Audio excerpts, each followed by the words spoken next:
السلام عليكم ورحمة الله تعالى وبركاته. كنتمنى من الله تكونوا بخير وعلى خير ولقاكم هذا الفيديو في أحسن الأحوال. مرحبا بكم معايا في وصفة جديدة لاشين.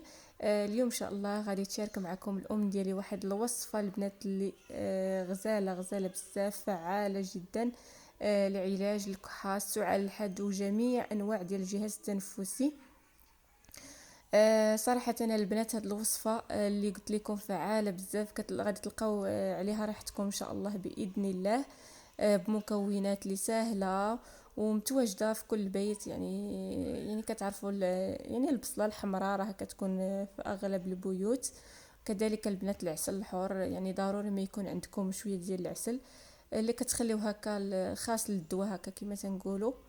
هكا الوقيته ديال البرد يعني كتحتاجوه ضروري، يعني تخبيو واحد يكون عندكم في الدار، لانه تينفع هكا الوليدات ضروري الوليدات ولا الناس الكبار ولا كل واحد، راكم عارفين يعني في وقت البرد كنعانيو بزاف من هاد المشاكل هذه ديال الكحة ولا السعال ولا هذا، يعني بالمات كيكون ضيق في التنفس. وكتصلح البنات حتى الناس اللي عندهم حساسيه مفرطه بحال الضيقه. الله يحفظ، يعني كيكونوا ناس مرضين بهذا المرض هذا. حتى هي البنات راها يعني فعاله. يعني داوموا عليها وغادي يعني غتلقاو نتيجه وغادي تحسوا بواحد الفرق وبواحد التحسن. فهنا البنات بعد ما نقات الام ديالي البصله غدوز كتاخدها مباشره، كتحكها في واحد الحكاكه. غادي تحكوها يعني جهد 3 ديال البصلات. والله البنات يعني هاد الوصفه راها يعني عن تجربه، ماشي زعما شي حاجه اللي يعني انا كنشارك معكم فقط الاشياء اللي مجربه، وحاجه الاشياء اللي طبيعيه 100% واللي يعني ما تضركمش يعني ما تسببش مشاكل. هذه الوصفه دائما كتستعملها الام ديالي ملي كيكون يعني اي واحد في الدار، يعني كان في هاد الكحه ولا السعال ولا مشكل في الجهاز التنفسي، راه كنديروا هاد الوصفه وعن تجربه. فان شاء الله الا جربتوها البنات خليوها ليا في التعاليق. ودائما كنبغي البنات نشكركم وكنقول لكم ما تنساونيش وما تبخلوش عليا بالاشتراك في القناه، لان القناه ديالي جديده وبغيت ان شاء الله الحلم ديالي ان القناه ديالي تكبر وتوصل لاكبر عدد ديال الناس. ففضلا وليس امرا كنتمنى ان شاء الله تدعموني وتشجعوني، وجزاكم الله الف خير. وهنا البنات بعد ما حكات الام ديالي هاد البصله، غادي تاخد واحد الصفايه هكا فاش غادي تصفي هاد البصله. وغادي يعني باش غادي تحتفظ غير بالماء ديال البصله فقط، يعني هذا هو اللي غادي نحتاجو، ما غاديش نحتاجو يعني البصله كامله غير الماء ديالها. تصفيوه في واحد الاناء ولا كاسرونه ولا يعني.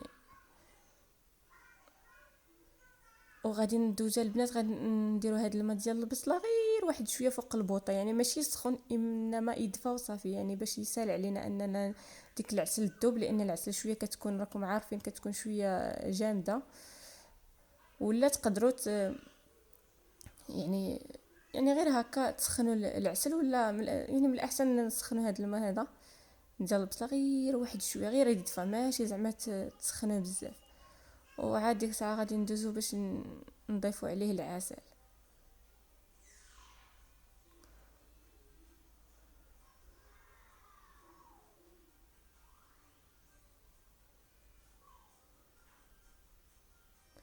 وكنبغي نقول لكم البنات الا وصلتوا لهنا لا فيديو ديروا لي واحد اللايك، الله يجازيكم بالخير. ايوا هنا البنات بعد ما الام ديالي صفات مزيان ديك البصله تماما وبقى فيها يعني غير ديك الجلوفه ديالها كنحيدوهم وكنحتفظوا غير بالماء ديال البصل.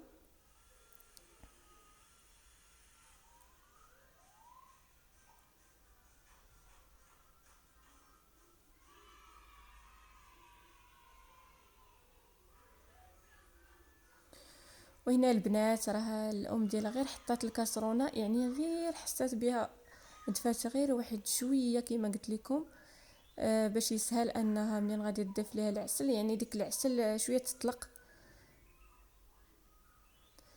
وهي البنات يعني غادي ناخذ واحد الكاس، واحد المعلقه، يعني غير معلقه صغيره ديال العسل.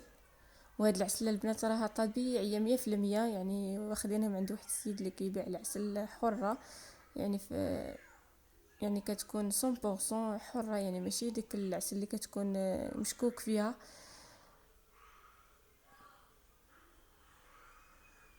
وغادي تضيفوها البنات لهاد الماء ديال البصل اللي قلت لكم، كتدفيوه غير واحد شويه وكتحركوها مزيان حتى كتبان لكم دابت تماما ديك الماء، وديك الساعه صافي كتبقاو كتشربوها البنات. راه ساهله، قلت لكم راه يعني ما ماشي شي وصفه اللي صعيبه، راه وصفه متواجده في كل بيت.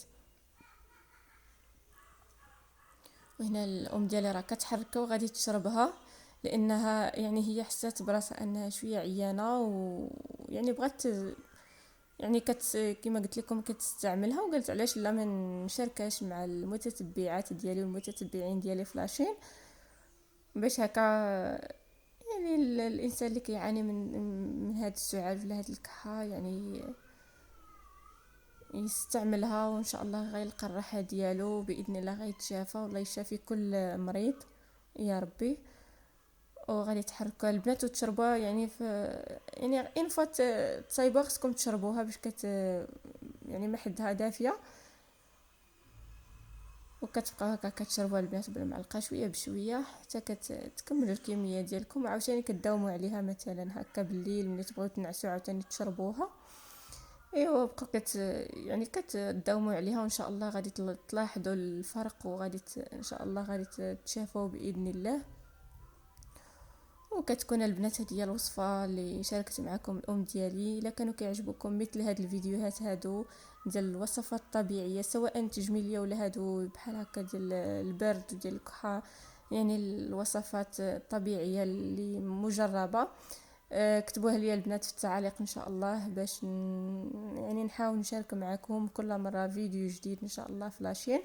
وانتم كذلك البنات ما تبخلوش عليا باللايكات الفيديو باش هكا تكبر القناه ديالي وتزيد القدام، وتوصل لاكبر عدد ديال الناس وتعم الفائده للجميع. وكان هذا هو هذه هي نهايه الفيديو البنات. كنشكركم بزاف بزاف على حسن التتبع ديالكم. الى فيديو قادم وصفه قادمه، مع السلامه، دمتم في رعايه الله وحفظه.